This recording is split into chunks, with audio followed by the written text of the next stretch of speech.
2024 সালের 16 জুলাই রংপুরের বেগম রোকেয়া বিশ্ববিদ্যালয় প্রাঙ্গণ তখন উত্তাল কোটা সংস্কার আন্দোলনে।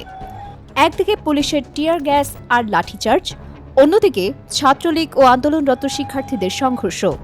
ঠিক এই উত্তেজনার মধ্যেই ইতিহাসের পাতায় নিজের নাম লিখিয়ে ফেললেন ইংরেজি বিভাগের 12তম ব্যাচের এক শিক্ষার্থী আবু সাইদ। পুলিশের শটগানের সামনে 2 হাত প্রসারিত করে বুক পেতে দিলেন তিনি। কোনো ঢাল নেই সামনে, শুধু একজোড়া প্রসারিত হাত আর অটল সাহস। মুহূর্তেই গুলি চালানো হয় তার বুক লক্ষ্য করে।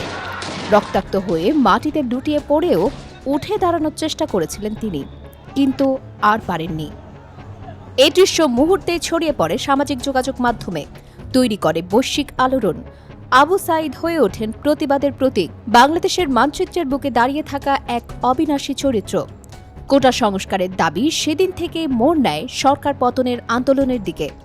তার রক্তেই যেন লেখা হয়ে যায় স্বৈরাচার পতনের সূচনা।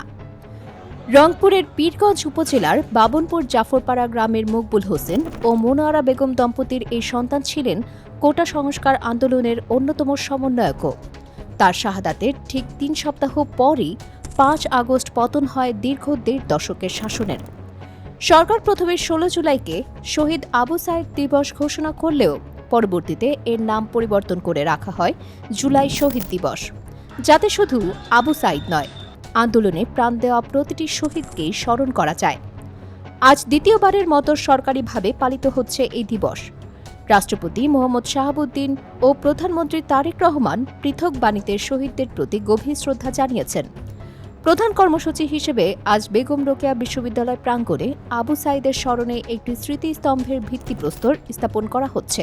2 বছর পেরিয়ে গেছে, কিন্তু সেই দৃশ্যটা এখনও অমলিন।